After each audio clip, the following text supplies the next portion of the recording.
Welcome to the On the Edge podcast with your host, Scott Groves. So our secret sauce really is just being able to articulate and codify what it is that makes you different, that sets you apart, that drives you and produces whatever the service and product is in it. Now, we've managed to take that and boil down and distill some general principles, and there's 14 basic general principles of all businesses, and that's kind of where we start and work through and making sure you have all of these things in order. And some of what you were talking about were the 6 pieces of business operations. Every business has 6 operations that happen, regardless if it's a service, a product, anything. You've got marketing, you've got sales, you've got what we call COGS, which is where you get all the stuff you need in order to make more stuff. You have fulfillment, which is where you actually deliver on what you're doing. And then you have billing, where you get money for it, and remarketing. And one of the biggest things that a lot of small businesses do is they don't pay a lot of close attention to the remarketing portion. So that's a big benefit. But each one of those things is a conversion point from one kind of resource to another kind of resource.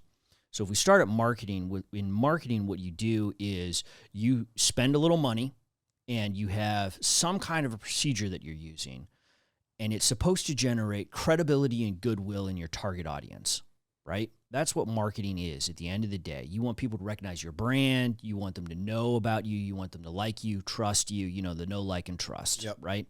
That's what marketing is. You spend a little money, spend a little time, try to build out that credibility and goodwill in your target market, right? Sales then takes that credibility and goodwill that you've built and turns it into the promise of delivery of goods and services, right? COGS is where you spend a little money and you turn that into your labor and your raw materials that you need. Fulfillment then takes those raw materials and those labor and they deliver on the promise that you made to your client. So you're delivering on the promise that you made, whether it's a product, whether it's a service, whether it's a widget, doesn't matter what it is. You deliver on that. When you deliver on something that you promised, it automatically generates credibility and goodwill in the person that you delivered it to, right? And if you didn't charge them any money, they would really, really like you. Right. Well, your billing then takes the credibility and goodwill in that individual and converts it into currency. And it almost never takes all of it, right? There's always going to be some left over. And that's where remarketing comes in. Remarketing takes that credibility and goodwill and through a controlled process, either converts it into more credibility and goodwill for somebody else. That's where reviews, testimonials, case studies, those sorts of things, or into another sale, the promise of more delivery and goods and services, and cycles it right back into the whole system. Right. I'd love to get your feedback on this because I'm forever having this argument with the loan officers I coach or the realtors that I try to talk about. And Facebook has really screwed this up because I 100% agree with you that there is a big difference between marketing, which I tend to refer to as brand awareness, and actual sales, which I tend to refer to as lead generation. And it's like, guys, you can't just play on Facebook all day posting for realtors the house that you just sold, or loan officers, you can't just post all day about rate updates. Eventually, you got to do the lead generation, call the realtors, call the clients, call the homeowners that are commenting on the posts, and then you got to generate the lead and make the sale convert from there. And I think the vicious cycle for a lot of either wannabe professionals or people that are just stuck in their own way or they're scared to make the call is they get sucked into marketing nonstop and they buy the $99 Instagram class and they, maybe even market and pay for some ads on Facebook, or they're trying to do organic stuff, but they never make the leap to actually asking for the sale. So is that a process? Is that a limiting belief? Do I have it all wrong here? Is that we just want to be lazy and hide behind our keyboard on Facebook? Like, what's the thing? Because I can't figure out, and it really infuriates me sometimes where I was just like, I'm talking to a loan officer or a realtor. I'm like, dude, you got to be 10% smarter or 10% dumber, because right where you're stuck, where you're putting out good content for marketing, but not converting that into sales, like something is way off, dude. So do you have any insight there, or am I just crazy, or? No. It's absolutely a process. It's absolutely a process. And that's some of the reason that we talk about credibility and goodwill being a resource. right? Because what that brand marketing does online is it's building the credibility and goodwill. That's what it's doing, right? But then you have to do something with it. You have to act on it. And that's the part where I would argue that lead generation is still in the marketing area, and the actual close of the sale. That is the sale thing where you go from they know, like, and trust you to I'm going to give you something and you're going to give me something in return. Right? Got it. And so that process is hugely important because you see that a lot in small business where they're like, yeah, no, we got so many followers on LinkedIn, we got so many followers on Facebook, they're liking the content, they're interacting with it. I'm like, great. Now what are you doing with that? Right. You have this pile of effectively money sitting there waiting. How are you getting from that to $1 in your pocket? That has to be that sales conversion, that sales process. How are we going to take it from a general sense of know, like, and trust to a very specific transaction? And how do people do that if they have the fear? Like, how can you systematize that in a way that helps people get over the fear of asking for the sale?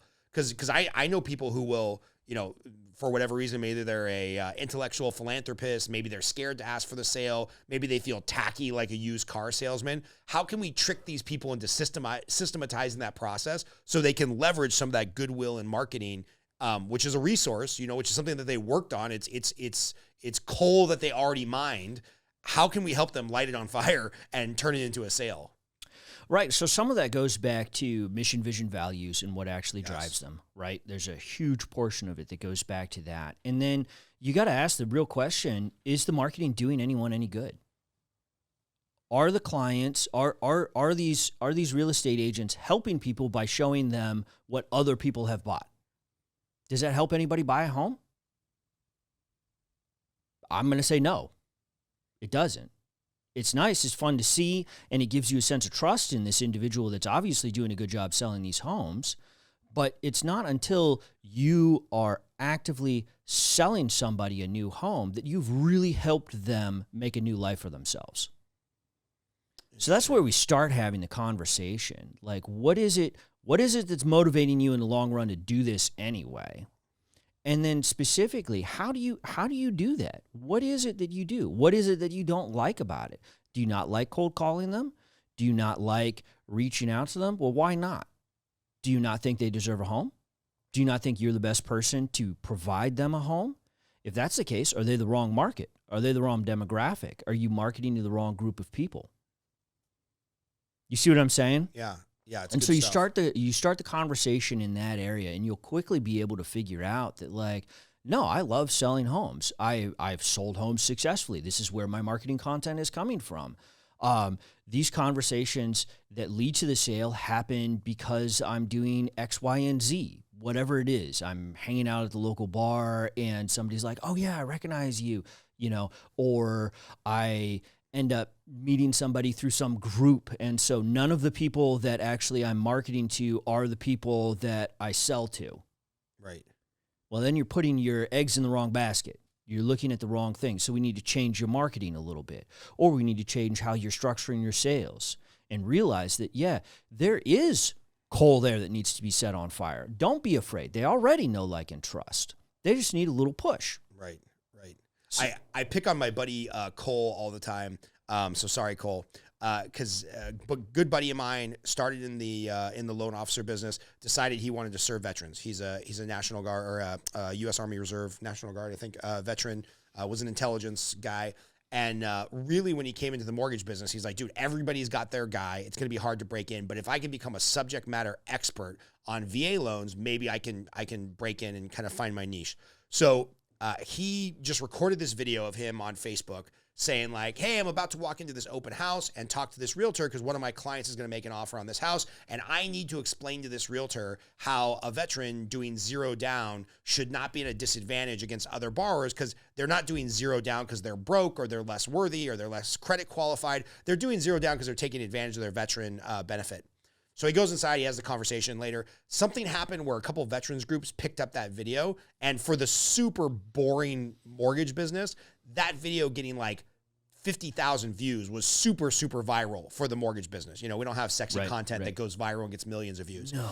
Yeah, crazy. So, so he got 50,000 views, and I'm like, dude, that was awesome marketing. It was awesome brand awareness. He told me this, you know, weeks after the video hit. I'm like, but did you go through every single person that interacted with that video, liked it, commented it, whatever, and then, you know, direct message them and say, hey, thanks for watching my video. When you're ready to buy, sell, or refinance a home, I'd love to be here as a resource for you. Can I get your phone number and email to put you on my list? I'm like, that was the sales part of it that you missed, that you didn't convert. And he's like, oh man, you know, I don't know if he said this exactly, but the gist of it was like, yeah, I've got to have a system around if I do the brand recognition stuff and I'm getting the awareness out there in the market that Cole Strange is associated with like VA expert, then you got to ask people for the VA loan, buddy. You got to follow through. And luckily he solved that problem. He's now a top producer, awesome guy, great loan officer. But it was funny how like there was that disconnect in systems or process to go from marketing to sales. And I think a vast majority of sales professionals have plenty of leads and plenty of like coal. They're just not shoveling it into the fire pit. And I don't know why there's such a disconnect in that world that I see from the coaching and the business development that I do with people. Yeah, it's about those systems. What we see more of on our side of the table is we see more of people that do an awesome job for somebody and then don't capitalize on that. And Give me an example. This is where we talk about remarketing, right? Like most small businesses are built off of word of mouth, right? Right. Well, if that's what your business is built off of, shouldn't you understand how that happens?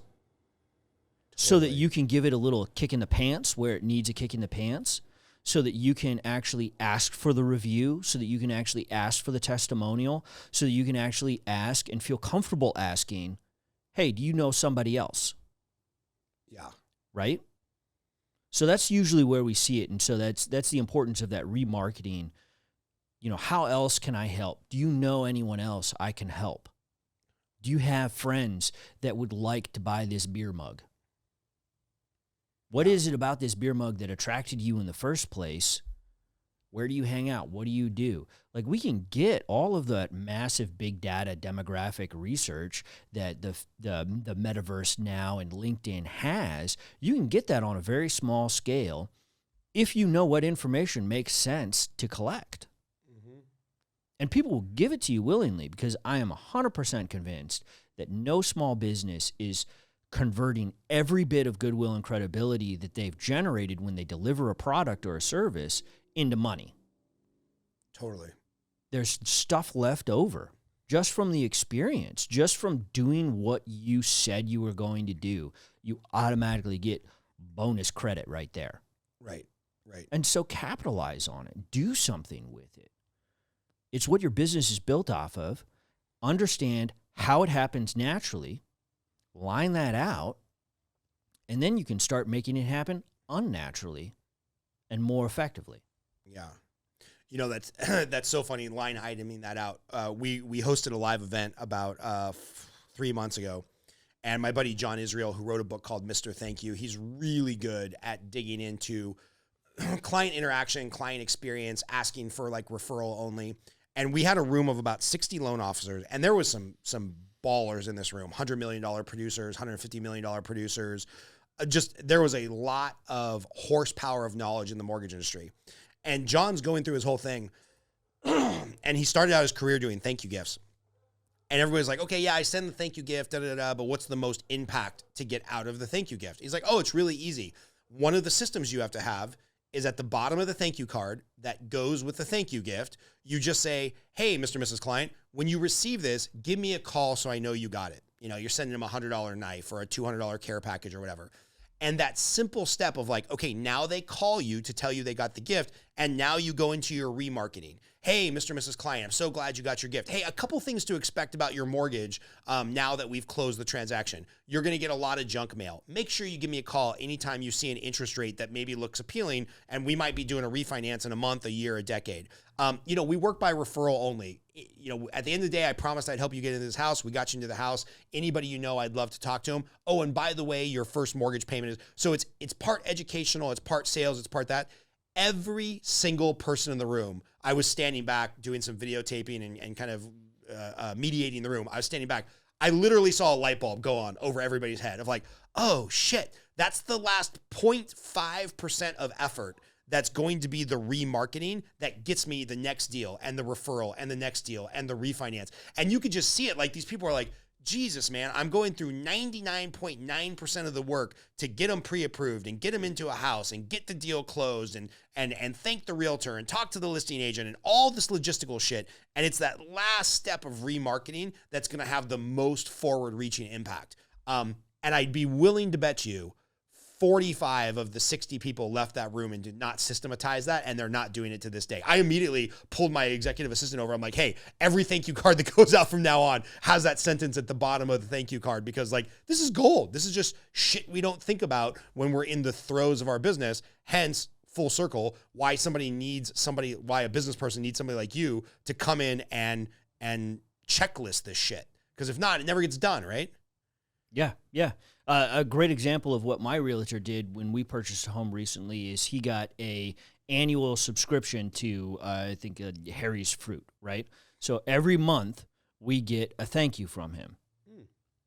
Because the reality is that when you're doing a home sale or a home purchase, you don't know anybody else that needs a new home right now. Right. That's not what happens. Right. But you know somebody in 3 months from now that's interested, or in 9 months from now that's interested. Right. And so doing something like that where it's an ongoing thing for a year helps keep him front of mind. Now, he's not doing the give me a call when you get this or any of that sort of thing. He's not really pushing it to the next level, but he's well on his way. He's got something in process, and that works a lot better, because now anytime that I think about anyone mentioning anything having to do with a house, I think of my real estate agent. Right. Genius. Yeah. Give us some real life case examples of businesses you've worked with or problems that you've uncovered that you're like, oh man, like kind of puffing up your chest. Where like, we were worth our weight in gold here. Like, this client is going to go from, pick a magic number, 100,000 in revenue to 2 million in revenue because we solve these problems through checklists. Like, give us some real world examples. So one that we did recently that I'm super proud of is we took a guy and he wanted to increase his monthly sales by 18,000. Right. What type of business, by the way? So this is a low voltage construction integrator firm doing automatic doors largely. Right, okay. Is what he wanted to do. Well, we looked at his current model and looked at what was successful and what wasn't successful, and what he liked doing and what he didn't like doing, and by just focusing his effort on what he likes to do and the kind of relationships he likes to build in the business he has, and saying, you realize that if you push that to here and you get 4 more of those, we can go from an additional 18,000 a month to a grand total of $50 million per year inside of 3 years. And we're not talking about a whole overhaul of the business. Nope, we're just talking about incremental nothing, change in what he's already doing. At all. Basically, what it is he has a carpentry shop that he likes to work with, and they do a lot of the installations that happen in the valley. So a hospital goes up, they put in the doors. They don't know anything about automatics. So he's been working with them to do an automatic here, an automatic there, but he's been relying on them to reach out to him. And I'm like, bro, they get new bids every month. They don't do all of this low voltage stuff, which basically doubles their bottom line if you can subcontract those services through them. Try to get into those bid meetings. Once a week, go down there with donuts and ask to get in the bid meetings. They're doing 15% of the market in the valley. That's a lot of freaking doors. That's a lot of freaking doors. Yeah. Find 3 more of them. Find 6 more of them. There are 300 some registered with the Nevada Contractors Board. You got to be able to find the 6 that are doing the same amount of business they're doing. Totally. And that's a 50 million increase in business over 3 years just from doing some of the stuff they already have knowledge in and they've already got a resume doing. Yeah. All the goodwill and trust is already built there. It's just about pushing it into the next step, using that remarketing or using those sales systems to push that forward. And it's stuff he's comfortable with. He's comfortable with having lunch once a month with the owner of these organizations. He's comfortable with meeting once a week to look over blueprints and look over the bid documents and say, they're going to need cameras. If you want to bid on the cameras, this is my price to you to bid on all of those cameras, and then I'll do the work. You get your cut, I get my cut, and we all make more together. Yeah, no brainer. Right, no brainer. Yeah, no brainer. Interesting, man. What's something you're looking forward to? In 2022, like obviously the mask mandate came back to Las Vegas. Unfortunately, hopefully we'll get back to normal here at some point after everybody and their brother has Omicron. What are you looking forward in getting back to in 2022, or what's the next growth for your business that you're like, man, I'm really like Jed's life is going to look pretty awesome in 6 months because of this thing. What are those things that you're looking forward to? So what I'm really looking forward to is we've spent the last 12 months really trying to get our head around what the nuts and bolts of a solid business system is, how to identify and document a proper business model. And so I'm super excited to find all the passionate individuals that are out here in Las Vegas that are building their businesses and be able to take away 85% of their overhead load. When you say overhead load, what does that mean? So most of the time, businesses are started by people that are technically proficient. They're really good at doing whatever it is. That makes up for about 85%, that makes up for about 15% of everything required to run a company. Right. A real soup to nuts company. So if you're the best plumber, poodle vasectomy reversal specialist. If you're the absolute best poodle vasectomy specialist, I can't even say that. Why would you pick that? Oh my gosh.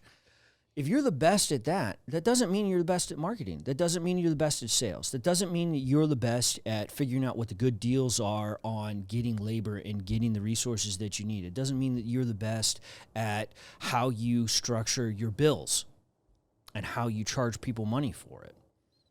And you get bogged down in all of the details. I mean, how much work goes into this podcast behind the scenes? Oh, it's a lot, dude. It's a ton of work. Yeah, that I refuse to do. That you refuse to do. Podcast would not exist if it wasn't for Chris learning all those systems behind the scene and how to upload to Anchor and upload to YouTube and, oh shit, this got censored. Like it's a mess. It's an absolute mess. And you've got all of your other things on top of that. But what you're good at is doing the podcast, right? You're good at the coaching. That's what you're good at. You're good at the loan part of your business. That's what you're good at. So that other 85% of everything that goes on, we create the documentation of what you're already doing, help you identify where you can do better on it so that you can do more of what you do. So I'm excited in this year, in 2022, to find the people that have the passions so that I can make them better at what they're doing. Interesting side note. How do you do all of that and then convince the founder or the doer or the business owner or the technician to let go? Because the dilemma in the mortgage business where I see people, there seems to be a couple tiers. It's like you can white knuckle it to like 25 million a year, maybe 100 units a year, but to go to 50 million and 200 units or 100 million, what really needs to happen is the founder, the main loan officer, needs to understand, like, yes, I can do the income checklist workbook spreadsheet faster and better than Chris. And because I can do it faster and better than Chris, I'm not willing to give it up, even though my time might be worth $200 an hour because I should be going out getting more leads. And Chris's time is worth $25 an hour because he's filling out spreadsheets, but it might take him 3 hours to do that. It is so hard to get through to the founder, the producer, the commission salesperson. It is so hard to get through to their brain. Like, hey, yes, I know you will always be able to do that 20 or 30% better than the guy who you're hiring to do it, but you've got to do it and let it go because there's no room for scale. Like, how often do you run into this where you set up all the checklists, you do everything, and then you can just see it in the eyes of the founder that they're not going to let this shit go? So we don't, because we cheat. Okay. And the cheat is that we transfer that desire for control from the actual working in to working on. When you build your checklist for how you want Chris to do the job that you want him to do, you are in control of what he does. So we transfer the desire for the product or service to be right to a desire for the system to be right, because you can still control that and it's scalable. Love it. So when Chris drives me nuts because it's like, well, if I was doing this, I would have hit these 5 checkpoints and he hit 4 of them. What's my solution to not want to jump back in and do number 5? You got to fix it. You got to fix it so that he understands number 5 is important. Got it. It's a communication problem at the end of the day. It's a communication problem. He either doesn't understand what he's supposed to do or he doesn't understand why he's supposed to do it. And so a good checklist has to have both of those things simultaneously. It has to have the step of what you need to do, and it has to have an explanation of why you need to do this step. Interesting. Because the reality is, eventually, Chris is going to see something that you didn't see. Something's going to come up. A situation's going to come up that's not in the checklist, that doesn't make any sense, that's outside the parameters, or he's going to see something that he thinks we can do it better.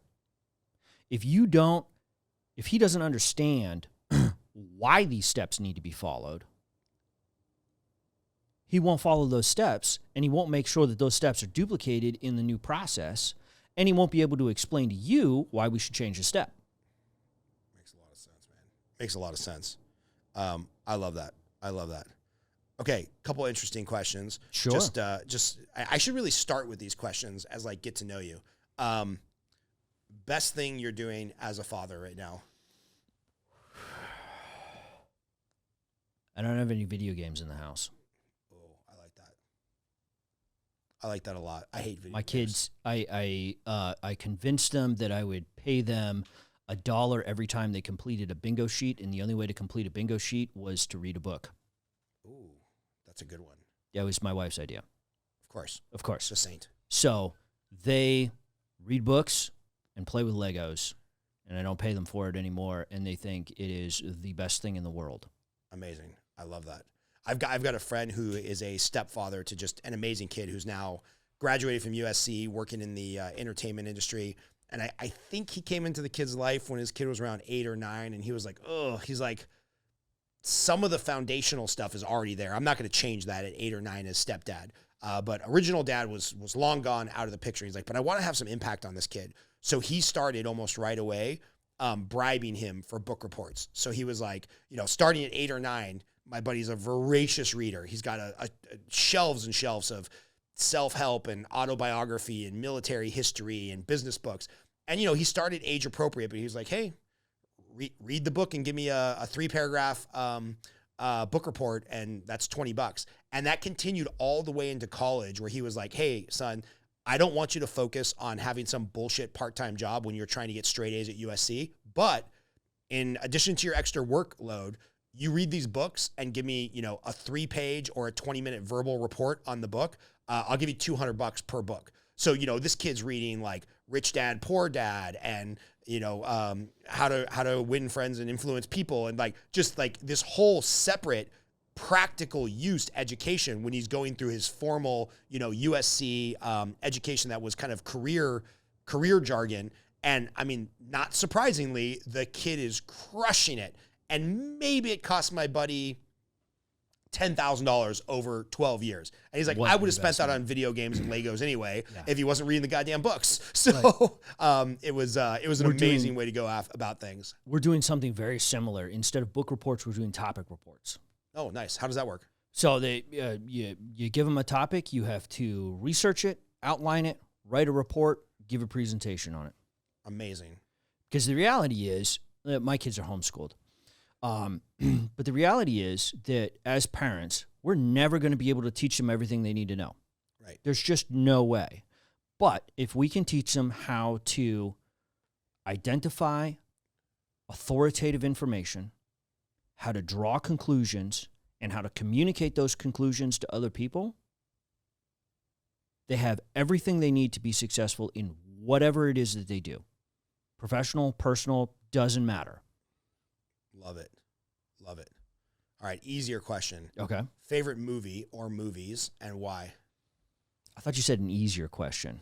Well, I mean, I'm a big movie buff, so we could sit here for the next 2 hours going through your top 20. But maybe there's a favorite movie, maybe there's a top 5, and we gotta run the gamut.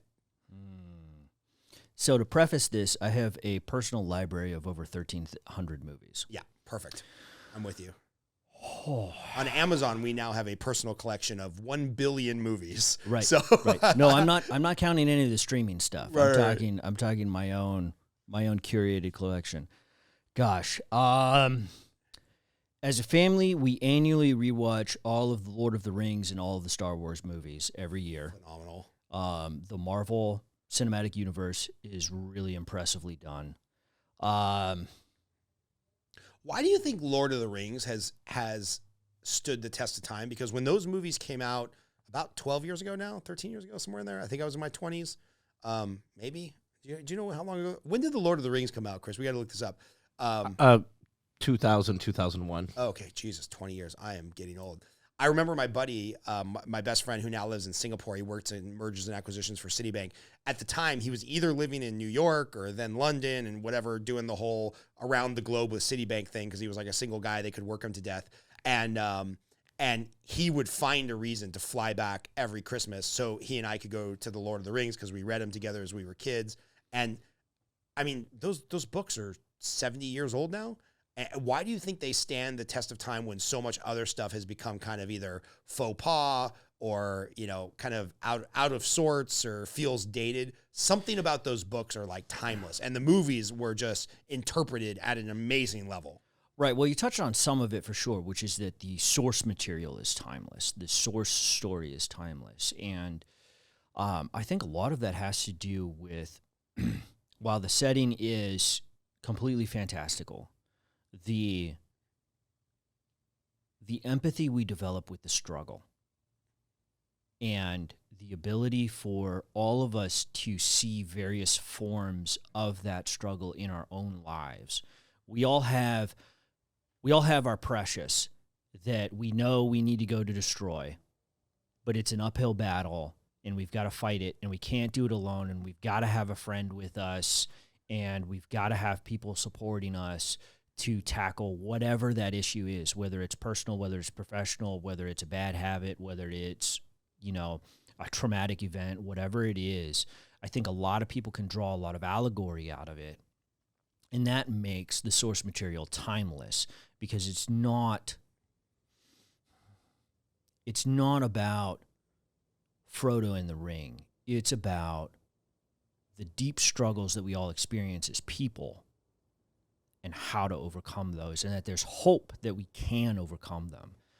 I mean, Frodo was up against insurmountable odds. The movies didn't do a good job, I think, of presenting just how hopeless the situation was.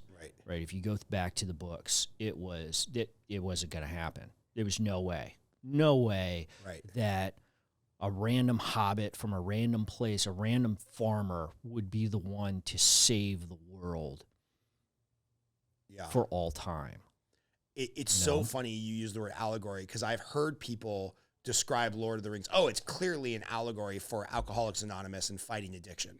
Or, oh, it's clearly an allegory for, finding your religious conviction. Or it's clearly an allegory for like learning how to stop biting your nails. It's like people assign their own value to it based on the struggle that they've had. And it's funny you mentioned that word because that's exactly the word I was going to use to describe it. That's a good deal. So pulling at the same thread, favorite military movie? Favorite military movie? Man. I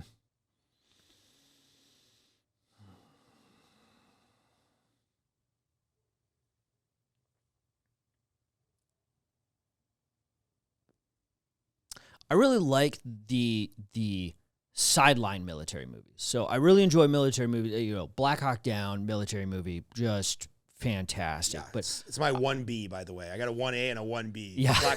Black Hawk Down is 1B. Amazing movie. And Amazing probably the most visceral, other than my 1A, which you can probably guess what it is, of showing what real combat must be like. And again, I was never Private shot. Ryan? Yeah. Yeah. Saving Private Ryan 1A, Black Hawk Down 1B. Again, I was never shot at in anger, maybe shot at accidentally once or twice. But to me, it just shows as close as I can imagine that it is of being in a real firefight, those two movies.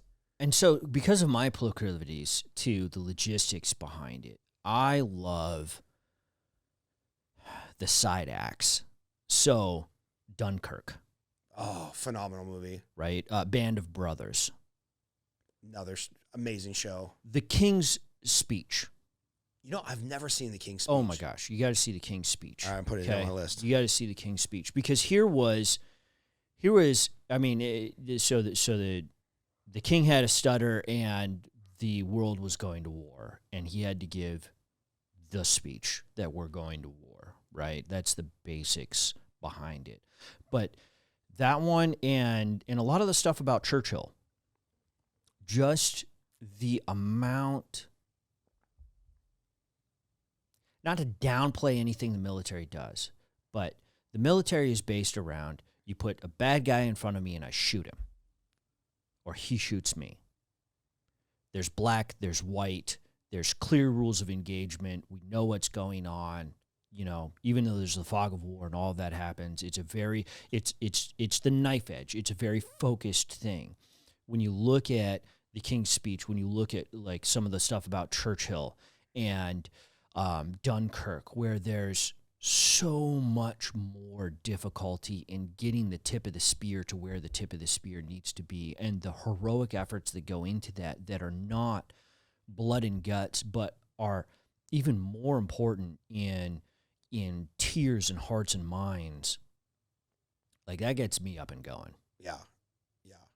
I think it was the Clint Eastwood movie, Flags of My Father, the one where they show kind of what was very important, but a little bit of the dirty underbelly, where they took the soldiers on the tour of the United States to try to sell war bonds.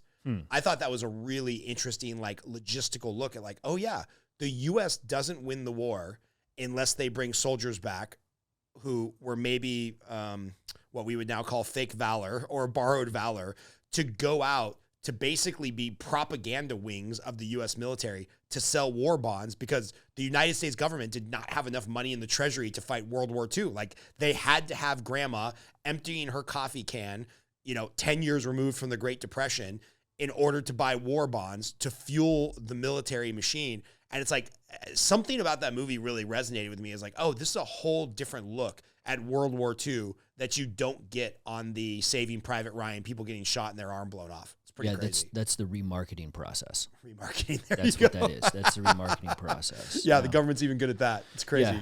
Yeah. Just watched Rules of Engagement again. Is that with Samuel L. Jackson? Mm-hmm. Great movie. Where the embassy's getting overrun. Yes, where the embassy gets overrun. Phenomenal And another great a great film that demonstrated pulling back the curtain a little bit, and how, like, here was a guy, tip of the spear, clearly had a mission, clearly executed on the mission, was trained, was ready, was prepared, and was raked over the coals because he did what his country asked of him.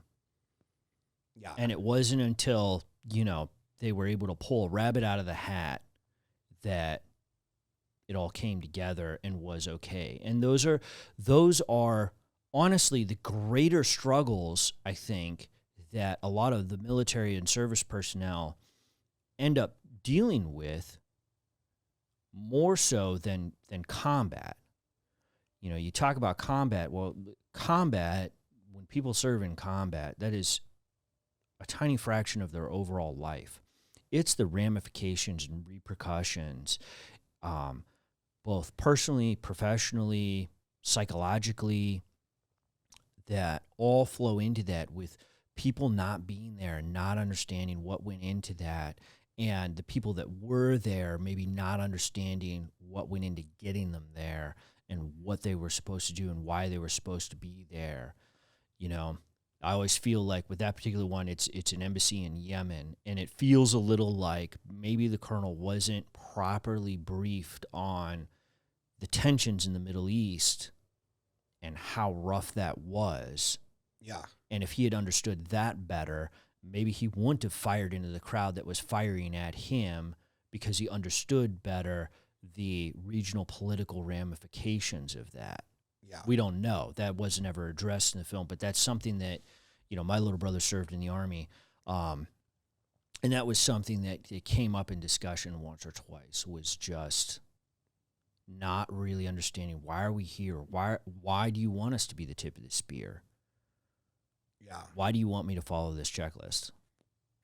There's an A+ scene in what I think is kind of a B- C+ movie, Lone Survivor, with Mark Wahlberg, the Marcus Luttrell story, where where the 4 Navy SEALs got caught in the mountains, and they were supposed to be just observing an Al-Qaeda hideout, and then a goat farmer found them, and they had to make this decision. The rest of the movie's okay. It's a good firefight action movie, rah Navy SEAL, kind of a little bit of military propaganda. And I have an interesting story that goes along with that movie.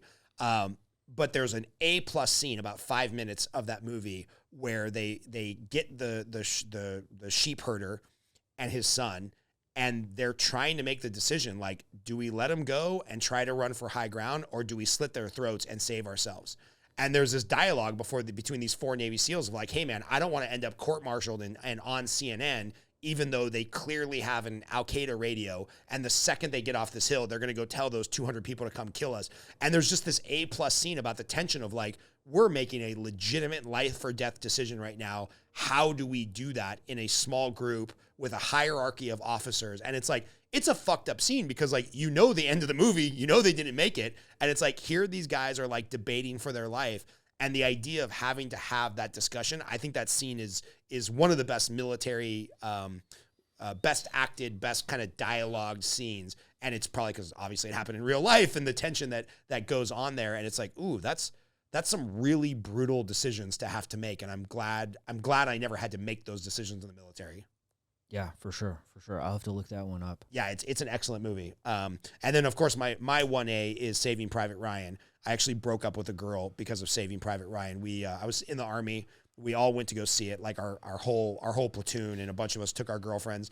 And the opening scene, where the old man's in Normandy, and he's clearly looking at the grave markers of some people in his unit, and he just drops to his knees crying. I was dating this very, very unintelligent blonde girl, but she was pretty hot, especially by Kansas standards. And she turned to me and she goes, "Hey, why is he crying?" And I'm like, wow, this might be the dumbest human being I've ever dated. And so we left that movie. I think we might have got it on that night. And then I broke up with her the next day, because I'm like, I can't date somebody this dumb. If you really don't know why that guy's crying, if you haven't put 2 and 2 together in the first 4 minutes of the movie, I'm afraid that we can't have any good conversation from here on out. Yeah. So last question, man. What did I forget to ask? Whether it was military service, your journey to serve veteran-owned companies, something interesting about your business. What's the question I forgot to ask in the last 70, 80 minutes? I have no idea. Perfect.